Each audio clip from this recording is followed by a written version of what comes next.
మీకు body guards ఉంటారు, పెద్ద కాన్వాయ్ ఉంటది, క్యాబినెట్ ర్యాంక్, సహాయ మంత్రి హోదా, ఫిషరీస్ కార్పొరేషన్ చైర్మన్ అయ్యాకైనా ఇల్లు మారిపోవచ్చు కదా. అంటే ఇక్కడ నుంచే కదా నేను రాజకీయ నాయకుని అయింది. రేవంత్ రెడ్డి గారి ఫోటో పెట్టేశారు వినాయక చవితికి. పుట్టినరోజుకి సన్న బియ్యంతో రేవంత్ రెడ్డి గారి ఫోటో వేయించారు. దేవుడి ఫోటోల మధ్యలో సీఎం రేవంత్ రెడ్డి గారి ఫోటో. ఎందుకు మీకు రేవంత్ రెడ్డి గారు అంటే ఎంత ఇష్టం? మన ఇష్టం అండి.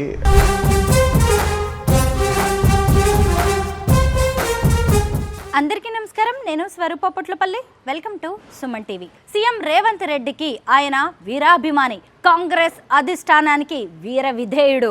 అన్నా అంటే చాలు నేనున్నానంటాడు. ఎవరికైనా కష్టం వచ్చిందంటే చాలు అర్ధరాత్రి అయినా సరే అక్కడ వాలిపోతాడు. ఓవర్ నైట్లో పొలిటికల్ స్టార్ అయిన వ్యక్తి కాదు. ప్రజల కోసం ఉంటూ, ప్రజల కోసం పనిచేస్తూ, ప్రజల్లోనే ఉంటూ ప్రజానాయకుడిగా ఎదిగిన తెలంగాణ ఫిషరీస్ కార్పొరేషన్ చైర్మన్ మెట్టు సాయి కుమార్ గారి గురించి ఇవాళ మనం అనేక విషయాలు తెలుసుకోబోతున్నాం. సాధారణంగా రాజకీయ నాయకులు అనగానే ఖరీదైన బంగ్లాలు, కార్లు, కాన్వాయ్లు మనం ఊహించుకుంటాం.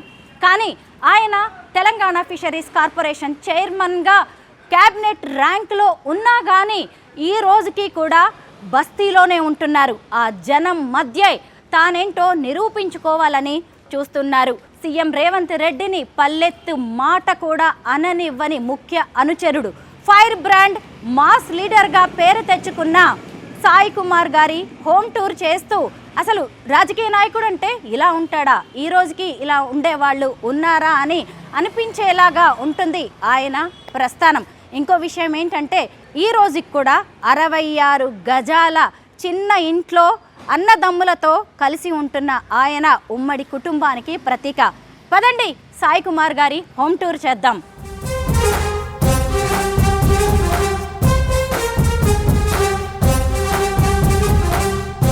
మనం ఇప్పుడు హైదరాబాద్ గోషామహల్ నియోజకవర్గంలోని ఆగాపుర బోయిగూడ కమాన్ వద్దకి వచ్చాము.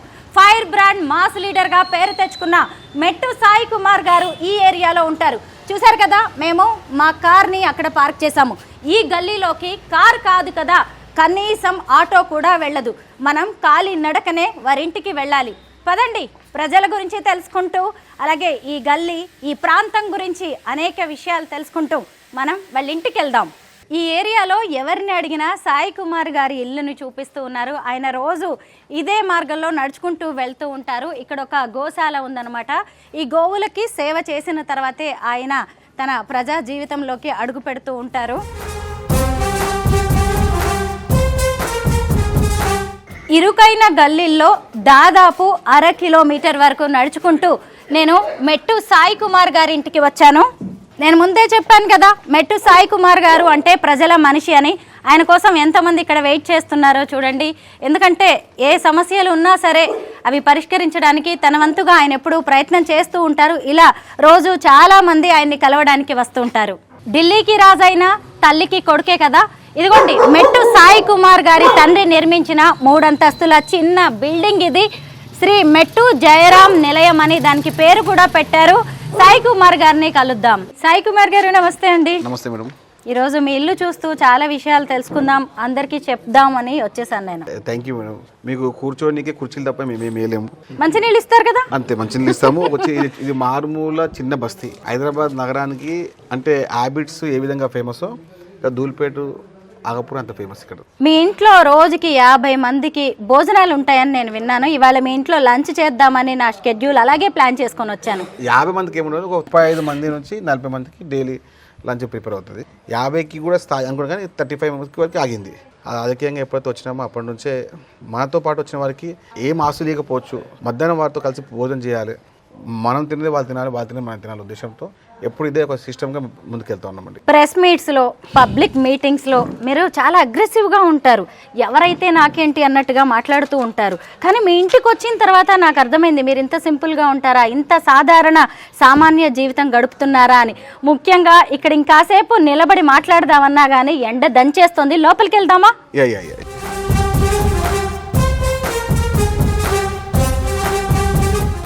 సాయి కుమార్ గారు, భోజనాలకు ఏర్పాట్లు జరుగుతున్నట్టున్నాయి. ఇంతకీ వంట వాళ్ళు చేస్తారా లేదంటే మీ ఫ్యామిలీ మెంబర్సే వంట? అమ్మనే వండుతారు. మధ్యాహ్నం పూట మనం తినే తిండి ఒంటికి పడుతుందని చెప్పి పెద్దలకు నానుడి.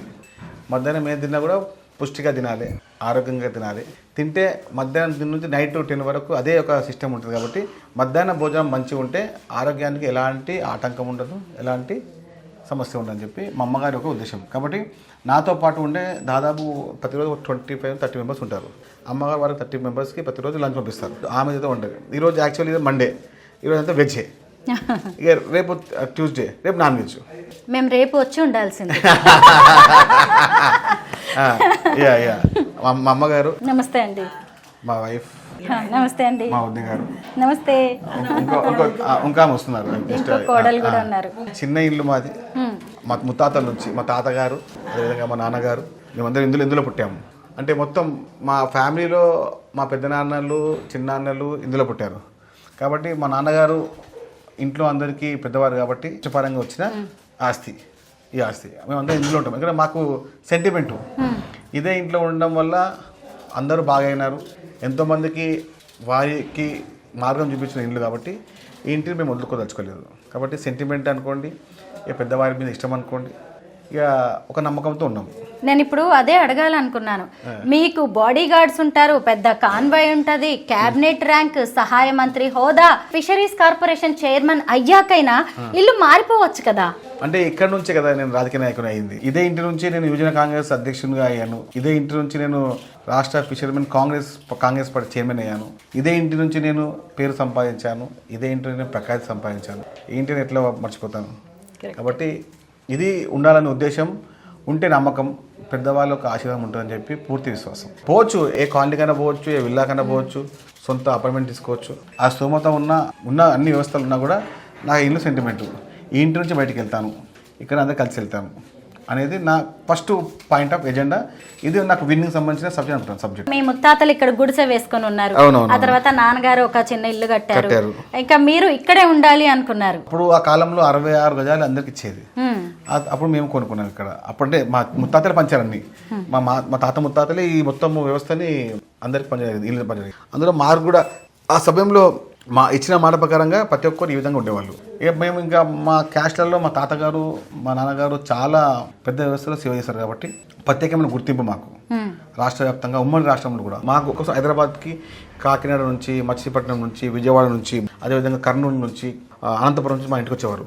ఇదే ఇంటికి వచ్చేవారు. వచ్చి వెయిట్ చేసి మా నాన్నగారు సంతకాలు తీసుకొని వెళ్ళేది. అంటే హైదరాబాద్ నగరానికి ఎవరు మా కులస్తులు, మా కుల పెద్దలు ఎవరు వచ్చినా కూడా మొదటిగా మా ఇంటికి వచ్చేది. మా ఇంటికి వచ్చి వాళ్ళ సమస్యలు తెలియజేసేది. వ్యాపారం మొదలు పెట్టాల్సిన కూడా మాకు చెప్పేది, మా నాన్నగారికి, మా తాతగారు చెప్పేసి ఈ విధంగా వ్యాపారం పెడుతున్నాం, సహకరించాలని చెప్పి. అంటే హైదరాబాద్ సెంటర్ చాలా మట్టుకు, అంటే ఇప్పుడు నాంపల్లి స్టేషన్ దిగంగానే ఇక్కడికి ఓన్లీ 2 మినిట్సే. మన ఐబిడిస్ దిగంగా కొంచెం 2 మినిట్సే. మెహదీపట్నం నుంచి ఇక్కడ 2 మినిట్స్. కాబట్టి హైదరాబాద్ సెంటర్ ఉండడం వల్ల ప్రతి ఒక్కరు రావడము, ఆ సమస్యలు అదేవిధంగా మా నాన్నగారు చేయడము తెలియదు. సాయి కుమార్ గారు నాన్నగారు నేషనల్ కబడ్డీ ప్లేయర్, రెజ్లర్ అని విన్నాను. రెజ్లర్, కబడ్డీ ప్లేయర్ గా ఆయననే, రెజ్లర్ కూడా ఆయనే. ఎక్కువ ఆయనకు పేరు వచ్చింది రెజ్లింగ్లో. ఆయన ప్రారంభించి కబడ్డీ అయినా కూడా ఆయనకు చాలా పేరు వచ్చింది. ఒక పేరుగా స్థిరపడిపోయింది కుస్తీ పోటీలలో. ఒక కుస్తీగా, క్రీడాకారునిగా, కోచ్గా, మంచి వ్యక్తిగా, అందరికీ వ్యవహారం అందుబాటులో ఉండే విధంగా ఆయన చేసేవారు. 1971లో వివేకవర్ధని కాలేజ్ ఉంది మన కోటిలో. ఈవినింగ్ కాలేజీలో నాన్నగారు BA వొకేషనల్ 1971లో. అప్పుడే ఆయన చదువుకోవడము, అంటే ఆ సమయంలో ఆ చదువుకోవడం చేయడం అంటే ఎంత కష్టమో అది అందరికి తెలుసు. కాబట్టి ఆ వ్యవస్థని మనం కాపాడుకుంటూ ఇక్కడికి వచ్చాము. మీరు కూడా కుస్తీ క్రీడాకారులు కదా. చాలా మందికి ఆ విషయం తెలియదు. ఇష్టమా మీకు ఇప్పటికి కూడా? ఇష్టం. మా కుటుంబానికి పేరు ఇచ్చింది, మాకు వ్యక్తిగతంగా పేరు ఇచ్చింది, మొత్తం మా వ్యవస్థకి పేరు ఇచ్చింది. కాబట్టి ఇష్టపడలేము అంటే తల్లిదండ్రులు ఇష్టపడినట్టే. మన ఈవెంట్ మనం ఇష్టపడకపోతే మన కుటుంబం ఇష్టపడకపోతే ఉద్దేశం నాకుంది. మీ ఇల్లు చూపించండి.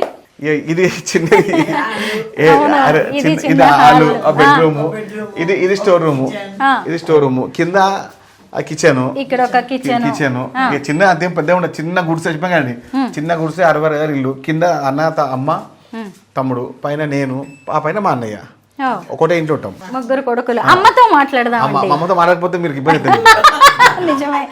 అమ్మ ఏంటి ఇవాళ ఏం వంట చేస్తున్నారు? ఇవాళ టమాటా పప్పు, క్యాబేజ్ ఫ్రై, ఓకే, బీన్స్, ఆలుగడ్డ, మెంత కూర.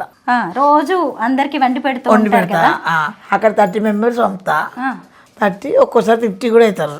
ఆఫీస్కి పంపిస్తారా? పంపిస్తా. ఓన్లీ కరిసే పప్పు కరిసే పంపుతా చేసి. నేను మా కోడలు అన్ని కోస్తాను, 3 కోడలు నాకు. నేను పెళ్లి చేస్తా ఓహో, అన్నీ. మీ చేత్తోనే అంతా వండి పెడతారు, సంతోషంగా అంటే ఉంటది. వీళ్ళు తప్ప చేస్తారు, నేను చెప్పు కానీ మంచి చేసి టేస్ట్గా చేస్తా కదా, అట్లా పద్ధతి. కోడళ్ళ కంటే బాగా చేస్తానని చెప్తున్నారు అనమాట. ఇప్పుడు ఇంతకు ముందు అంటే వేరు, మరి ఇప్పుడు మీ అబ్బాయి ఇంత పెద్ద పోస్ట్ లోకి వచ్చారు, గవర్నమెంట్ లోకి వచ్చారు, ఇప్పుడు కూడా మీకు ఈ కష్టం ఏంటి? చెయ్యాలి కదా, ఆరోగ్యంగా ఉంటాం కదా. ఏం చేయకపోతే ఆరోగ్యం ఖరాబ్ అయిపోతుంది. అమ్మ ఒక్కదాని కూర్చొని కాళ్ళు నొప్పులు అవుతాయి, ఎందుకు బాధ? అన్ని పనులు చేసుకుంటేనే శుభ్రంగా ఉంటాం కదా, ఆరోగ్యంగా ఉంటాం మనం. ఇప్పుడు చాలా మంది ఈ రోజుల్లో కలిసి ఉండట్లేదు. మీ 3 అబ్బాయిలు కలిసి ఉంటారు. నాకు 5 మంది అన్నములు, నా మరుదులు, నా బావాలు అందరూ 5 మంది, అందరం కలిసి ఉన్నాం మేము. అదే పద్ధతి ప్రకారం నా కొడుకులు కలిసి ఉండాలి. అదేనా, అట్లా ఉంటేనే ఉమ్మడి కుటుంబం అంటాం. ఒకప్పుడు మీరు కార్పొరేటర్ గా కూడా పోటీ చేశారు. చేశాక నా మళ్ళీ పెళ్లికి చేశాను. హిమబిందు గారు నమస్తే. రోజుల్లో నిన్న మొన్న పెళ్ళవగానే వెంటనే రేపటికి వేరు కాపురాలు పెట్టే కోడళ్ళను చాలా మందిని చూస్తూ ఉన్నాం. మీరేమో ఇలా తోడి కోడళ్లతో, మీ మరుదులతో, అత్తగారితో ఉమ్మడి కుటుంబం. మరి ఇంత పెద్ద పోస్ట్ వచ్చింది కదా, ఇప్పటికైనా మనం వేరుగా వెళ్ళిపోదామని ఎప్పుడు అడగలేదా మీ వారిని? యాక్చువల్లీ నాకు జాయింట్ ఫ్యామిలీ అంటే చాలా ఇష్టం అండి, అట్లనే ఉండాలని అనుకుంటున్నాను నేను. బాగుందా అండి అందరితో కలిసి? అందరితో చాలా బాగున్నామండి. కనీసం పెద్ద ఇల్లు అయినా కట్టుకుందామని కానీ అడుగుతారు కదా చాలా మంది. నాకు అట్లా లేదండి, ఎప్పటికీ ఇలాగే ఉండాలని. అవునండి, చాలా బాగుందండి నిజంగా. మీ కుటుంబాన్ని చూసి ఇన్ని రోజులు సాయి కుమార్ గారిని నేను నిజంగా ఒక కార్పొరేషన్ చైర్మన్ గా, ఒక రాజకీయ నాయకుడుగానే చూశాను. అసలు కుటుంబంలో ఈయన ఇంత సింపుల్ గా ఉంటారా అని మీ ఇంటికి వచ్చాకే నాకు అర్థమైందండి. మీరు ఎప్పటికీ ఇలాగే ఉండండి, 10 మందికి ఆదర్శంగా ఉండాలి. థ్యాంక్ యూ అండి, thank you so much. Sai Kumar గారు, మీ గురించి ఇంకా చాలా విషయాలు మాకు చెప్పాలండి.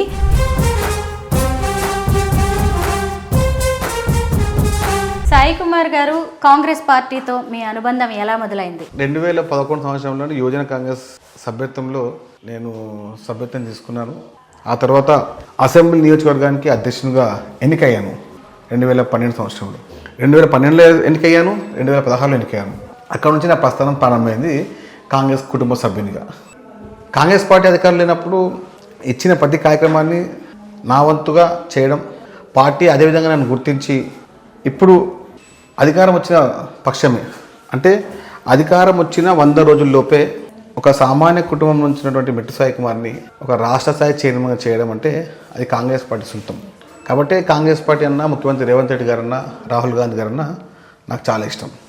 రాహుల్ గాంధీ గారు అప్పుడు యువజన కాంగ్రెస్ అధ్యక్షునిగా నాకు అవకాశం ఇకపోయి ఉంటే, ఎక్కడో మారుమూల బస్తీ నుంచి కనీసం ఒక ఆటో కూడా స్పష్టంగా రాని ఒక బస్తీ నుంచి ఇప్పుడు రాష్ట్ర స్థాయి చైర్మన్గా, అదేవిధంగా అందరికీ పరిచయం పేరుగా రావడం అంటే అది కాంగ్రెస్ పార్టీ సొంతం, రేవంత్ రెడ్డి గారికి సొంతం అది. కాబట్టి అంటే అంత ఇష్టం నాకు. వీటన్నిటి గురించి చెప్పండి. ఇది భువనేశ్వర్ పూరి సముద్ర తీరాన సుదర్శన్ పట్నాయక్ తో చేయించారా అండి? శాండ్ ఆర్టిస్ట్ తో చేయించాను. యాక్చువల్లీ ఆయన చేయను అన్నారు, లైక్ ఏ ఆర్ఎస్ఎస్ పర్సన్. చేయను అంటే కూడా అట్లా ఇట్లా ఒప్పించాను నేను మోడీ చేశాను, ప్రైమ్ మినిస్టర్ చేశాను తప్ప ఇంకెవరు చేయలేదు, ఇంతవరకు ఎవరు ముఖ్యమంత్రి నేను చేయలేదు అన్నారు. నేను విరాట్ కోహ్లీ చేశాను, నేను సచిన్ చేశాను తప్ప పొలిటీషియన్గా చేయాలంటే అప్పుడు నేను కనీసం నాకు ఒక 20 డేస్ టైం పడింది ఆయన ఒప్పీనికి. ఒక 20 డేస్ ఒప్పించి ఫస్ట్ ముఖ్యమంత్రి గారిది చేసిన ఫస్ట్ వ్యక్తి రేవంత్ రెడ్డి గారిది. అది చేయడం అంటే నేను అనుకున్నాను, అరే నేను ఇచ్చిన కలిసాను కానీ చేయంటున్నారని చెప్పి నేను నర్వస్ కాలేదు. మళ్ళీ నేను స్పష్టంగా ఆయన బతిమాలి బామాలి అట్లా ఇట్లా చేసేసి దాన్ని స్పష్టంగా ఆయన ఒప్పుకునేంత వరకు నేను ఆనే ఉన్నాను. కానీ మీరు ఇది మీరుండే ఫ్లోర్ అని చెప్తున్నారు, నాకైతే చిన్న సైజు కాంగ్రెస్ పార్టీ కార్యాలయంలో ఉంది. ఎక్కడ చూసినా కానీ రాహుల్ గాంధీ ఫొటోస్, తర్వాత అక్కడ చూస్తే రేవంత్ రెడ్డి గారి ఫొటోస్, అన్ని కాంగ్రెస్ నాయకులవే కనిపిస్తూ ఉన్నాయండి. సాయి కుమార్ గారు, నాకు మీరు అనగానే ఒక 2 ఇన్సిడెంట్స్ మాత్రం బాగా గుర్తొస్తూ ఉంటాయి. ముఖ్యంగా రేవంత్ రెడ్డి గారి ఫోటో పెట్టేశారు వినాయక చవితికి, అంటే వినాయకుడిని రేవంత్ రెడ్డి గారి ఆకారంలో తయారు చేయించారు వినాయక మండపంలో. ఎంతమంది దాన్ని విమర్శించినా కానీ మీరు పట్టించుకోలేదు. అంటే నాకు ఇష్టం, నేను చేసుకున్నాను, ఆయన నాకు దేవుడు లాంటి వాడు అని చెప్పారు మీరు. అలాగే మళ్ళీ ఆయన పుట్టినరోజుకి సన్న బియ్యంతో రేవంత్ రెడ్డి గారి ఫోటో వేయించారు. అప్పటి నుంచి నిజంగా నేను మీ దగ్గరకు వచ్చేసి మీ హోమ్ టూర్ చేస్తూ ఇవన్నీ అడగాలనుకున్నాను. ఇక్కడికి వచ్చిన తర్వాత నాకు ఇంకో ఇంట్రెస్టింగ్ విషయం కనిపించింది. అంటే ఇప్పటిదాకా మనం సరే రేవంత్ రెడ్డికి వీరాభిమానం చెప్పడం వేరు కదా, చూసారా దేవుడి ఫోటోల మధ్యలో సీఎం రేవంత్ రెడ్డి గారి ఫోటో పెట్టారు. ఎందుకు మీకు రేవంత్ రెడ్డి గారు అంటే ఎంత ఇష్టం? భక్తి అనొచ్చు కదా, అంటే ప్రేమ అనొచ్చు. అవునండి, అంటే మన ఇష్టం అండి. మన ప్రేమని మీరు ప్రేమ అనొచ్చు, పిచ్చి అనొచ్చు, భక్తి అనొచ్చు, పార్టీ మీద అభిమానం అనొచ్చు, వ్యక్తి పైన అభిమానం అనొచ్చు, కాంగ్రెస్ పార్టీ నాయకునిగా నాకు అభిమానం అనొచ్చు, ఎన్నైనా చెప్పుకోవచ్చు. కాబట్టి అంటే రేవంత్ రెడ్డి గారు కాంగ్రెస్ పార్టీని తెలంగాణ రాష్ట్రంలో అధికారం తెచ్చారు. కాంగ్రెస్ పార్టీకి మళ్ళీ జీవతత్వాలు పోశారు. కాంగ్రెస్ పార్టీని తెలంగాణ రాష్ట్రంలో ప్రతి గ్రామాన్ని జెండా నిలిపారు. ఇక దానికైనా అభిమానం ఏం కావాలి చెప్పండి? ఒక కాంగ్రెస్ పార్టీ కార్యకర్తగా దానికైనా పెద్ద అభిమానం మాకు ఏం అవసరం లేదు. నాకైతే అనిపించింది ఇలా చేస్తేనే బాగుంటుంది అన్నంత వరకు కాంగ్రెస్ పార్టీ కార్యకర్తగా రేవంత్ రెడ్డి గారు కాంగ్రెస్ పార్టీకి ఏం చేశారు అనే దానికి నా దగ్గర చాలా ఉదాహరణలు ఉన్నాయి. రేవంత్ రెడ్డి గారిని ఎందుకు ఇష్టపడొద్దు అనకి ఉదాహరణ అంటే అది ఉంటే చెప్పండి, నేను 100 కారణాలు చెప్తాను ఎందుకు ఇష్టపడాలని చెప్తాను. మరి సీఎం రేవంత్ రెడ్డి గారు ఇప్పుడు, కానీ గతంలో ఆయన టీడీపీ నాయకుడు, ఆ తర్వాత పార్టీ మారారు, కాంగ్రెస్ ఎంపీ అయ్యారు, పిసిసి చీఫ్ అయ్యారు, ఏకంగా తెలంగాణకి ముఖ్యమంత్రి అయ్యారు. మరి ఫస్ట్ నుంచి ఆయన ఏమి కాంగ్రెస్తో లేరు కదా? నేను అదే అంటున్నానండి, కాంగ్రెస్ పార్టీలో లేకున్నా కూడా కాంగ్రెస్ పార్టీ మీద అభిమానంతో 2017 సంవత్సరంలో కాంగ్రెస్ పార్టీకి వచ్చి 2017 సంవత్సరంలో వర్కింగ్ ప్రెసిడెంట్ అయ్యి ఒకసారి ఎమ్మెల్యే ఓడిపోయినా కూడా మళ్ళీ కాంగ్రెస్ పార్టీని దూరం కాకుండా మళ్ళీ కంబ్యాక్ స్టోన్ లాగా మళ్ళీ పార్లమెంట్ ఎన్నికల్లో గెలవడము, దేశంలో అతిపెద్ద నియోజకమైన మల్కాది పార్లమెంట్ సభ్యుని గెలవడము, తద్వారా పార్లమెంట్ సభ్యుడు కావడము, పీసీ అధ్యక్షుడు కావడము, తద్వారా తెలంగాణ రాష్ట్రంలో పాదయాత్ర చేసి కాంగ్రెస్ పార్టీ అధికారం తీసుకోవడము ఆయనకు సొంతం కదా. బీఆర్ఎస్ హవాలో నిస్తేజంగా మారిపోయిన కాంగ్రెస్ పార్టీకి జవసత్వాలు తీసుకురావడంలో రేవంత్ రెడ్డి గారిది మాత్రం కీలక పాత్ర. కాంగ్రెస్ని మళ్ళీ తెలంగాణలో అధికారంలోకి తీసుకొచ్చారంటే ఖచ్చితంగా అది రేవంత్ రెడ్డి గారిదే. మీలాంటి వాళ్ళు ఆయన్ని అనుసరించడంలో తప్పేం లేదు. తెలంగాణ ఫిషరీస్ కార్పొరేషన్ చైర్మన్గా మీరు నిజంగా చాలా మార్పులు అయితే తీసుకొస్తున్నారు. మీరు వచ్చిన తర్వాత ఆ కార్పొరేషన్కి ఒక రకంగా కొత్త వన్నే వచ్చిందని కూడా చెప్పొచ్చండి. అయితే ఇంతకీ రాజకీయాల్లో మీ లక్ష్యం ఏంటి? ఏం సాధించాలనుకుంటున్నారు? అంటే రాజకీయాల్లో నేను చాలా మంది నాయకులను చూస్తుంటాము. పీజీఆర్ గారి నాయకుల్లాగా హైదరాబాద్ నగరంలో మనకు సుస్థిరమైన స్థానాన్ని ఏర్పాటు చేసుకోవాలని నా కళ. కానీ ఆ కళని 100% నిర్మించుకుంటాను. అందుబాటులో ఉండాలి అని చెప్పి పీజీఆర్ గారు చెప్పినటువంటి కొన్ని సూత్రాలు నేను స్పష్టంగా చూశాను. కాబట్టి అంటే వారి యొక్క కాబట్టి నేను ఎక్కడ కూడా కాంగ్రెస్ పార్టీ కార్యకర్తగా హైదరాబాద్ నగరంలో మనకంటూ ఒక ప్రత్యేకమైన స్థానాన్ని పెట్టుకోవాలని చెప్పి నా తపన. ఆ తపనలో ఆ యుద్ధంలో నేను ముందే ఉంటాను. మీరు ఎప్పటికీ ఇంకా ఈ ఏరియాలో ఇక్కడే ఈ జనంతోనే ఉంటారా? జనంతో ఉన్నాం కాబట్టి ఈ పదవులు వచ్చాయండి. ఎప్పుడైతే జనంతో మనము కమ్యూనికేషన్ గ్యాప్ వస్తే ఆ పదవులు మన దగ్గర ఎక్కువసేపు ఉండవు. ఎందుకంటే మనని ఇష్టపడ్డవారు, మనతో కష్టపడి నడిచిన వారు కదా మన తోడుగా ఉంటారు.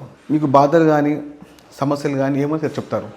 అదే మీరు పై అంతస్తుకు పోతూ ఉంటే మనం కలుస్తామా కలవమా అని చెప్పి వారికి ఒక క్వశ్చన్ మార్క్ ఏర్పడుతుంది. కాబట్టి మెట్టుశాఖమైన వ్యక్తి కలుస్తాడు, ఇంట్లో కలుస్తాడు అనేది ఒక పద్ధతి, ఒక చిరునామా ఏర్పడితే సమస్య దానిలో పరిశ్రమతో ఉంటాయి. సాయి కుమార్ గారు, మీరు ఎల్ఎల్బి చదువుకున్నారు, అడ్వకేట్గా ప్రాక్టీస్ చేసే అవకాశం ఉన్న రాజకీయాల్లోకి వచ్చారు. మరి మీ బ్రదర్స్ ఏం చేస్తుంటారు? పెద్ద ఆయన కూడా పోలీస్ కానిస్టేబుల్ అండి, చిన్న పోలీస్ కానిస్టేబుల్. ఇద్దరు గవర్నమెంట్ ఎంప్లాయీస్, ఇద్దరు పోలీస్ డిపార్ట్మెంట్. ఇద్దరు ఇద్దరు. ఇది మేము పుట్టిన ప్రదేశం అండి, చిన్న ఏరియా. ఇది మా ఇల్లు అన్నీ చిన్న ఇరుకు ఉంటాయి. మా ఇల్లు ఇరుక్కున్నా మా మనసు పెద్ద ఉంటుంది. అవును, అర్థమైందండి. అయితే మీరు గోసేవ చేస్తూ ఉంటారంట కదా, వచ్చేటప్పుడు నేను చూసుకుంటూ వచ్చాను. ప్రతిరోజు ఎవ్రీడే నేను వెళ్ళే ముందు గోమాతలకు ఫుడ్ దించి వెళ్తాను. ఒక దినము క్యారెట్, ఒక దినం బీట్రూట్, ఒక దినము అమ్మ రొట్టె ఏ ఫుడ్ ఇవ్వాలో ప్రిపేర్ పెట్టేస్తారు, తీసుకొని వెళ్ళిపోయి పెట్టుకుంటూ అది తిందని బయటకు వెళ్దాం అక్కడికి. చిన్నప్పటి నుంచి మీరు పెరిగిన వీధులు అయ్యి ఉండాలి కదా, తిరిగిన వీధులు, ఆడుకున్న వీధి. ఇదే మేము అంటే ఇక్కడనే పొద్దున్నలో ఆడుకోవడము, సండే ఇక్కడనే క్రికెట్ ఆడడము, ఇక్కడ కబడ్డీ ఆడడము, అంటే తాడు బొంగరంతో ఆడుతుండే. ఇక్కడనే అంతే చేసేది. నేను చాలా మంది పాలిటీషియన్స్ ఇంటర్వ్యూస్ చేశాను, హోమ్ టూర్స్ చేశాను, కానీ మీది మాత్రం అసలు ద బెస్ట్ అనిపిస్తుంది. నేను వస్తున్నంటే లేస్తాడు వాడు, నేను వస్తున్నానంటే లేస్తాడు వాడు, ఆ చిన్నోడు ఇద్దడు. అవునా?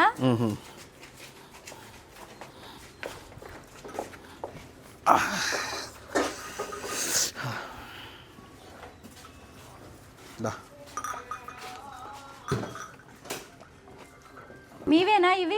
కాదు, మా వాళ్ళవే. చిన్నప్పటి నుంచి అలవాటు. ముందు నేను అక్కడ దూరం పెడుతుండే, ఏడా మన ట్యాంక్ బండ్ కాడ పెడుతుండే. ఇక మా రిలేషన్స్ పెట్టి ఒక 20 ఇయర్స్ అవుతుంది, 20 ఇయర్స్. అప్పటి నుంచి ఇక పెడుతుంటాను ఇక ఎవ్రీడే. ఒక ఆవు, ఎద్దు, దూడ ఉన్నాయి. ఉన్నాయి. ఇక్కడ రావి చెట్టు అది కూడా ఉన్నట్టుంది. పూజలు దీపం ఉంది. అవును. అంటే నేను ప్రతిరోజు వెళ్ళే ముందు ఇక ఇంట్లో చేసుకొని ఇక్కడ ప్రతిరోజు ఒక రొట్టె ఒక దినము, టమాటా ఒక దినము పెట్టేసి ఇక టెంపుల్ అక్కడ మొక్కేసి వెళ్ళిపోవడం ఇక. ఓకే. మీ కాన్వాయ్ ఎక్కడ ఆగుతుంది? రోడ్ పైన రోజు ఇట్లా నడుచుకుంటే నడుచుకుంటూ వెళ్తాను. వెళ్ళిన తర్వాత ఇక్కడ లెఫ్ట్ లో టెంపుల్ ఉంటుంది, ఆంజనేయ స్వామి టెంపుల్. చాలా ఫేమస్. దైవ భక్తి ఎక్కువ అనుకుంటా అండి మీకు కదా? రోజు పూజలు చేసే బయటకు వస్తారు అనుకుంటా. 100% దైవ భక్తి లేనివాడు నా దృష్టిలో దరిద్రుడు. అంతేనా? అంతే. కానీ మిమ్మల్ని తీసుకెళ్ళి మళ్ళీ ఎక్కడో ఫినాన్షియల్ డిస్ట్రిక్ట్లో కానీ జూబ్లీ హిల్స్, బంజారా హిల్స్ లాంటి బాగా సంపన్నులు ఉండే ఏరియాలో పెట్టిన ఇంత సంతోషం, సంతృప్తి మీకు ఉండదేమో? ఉండలేదు కూడా మేడం.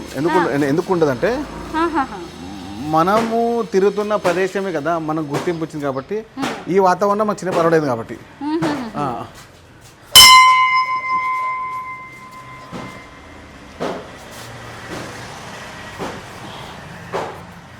ఇవన్నీ మీరు చిన్నప్పటి నుంచి చూస్తున్నాం.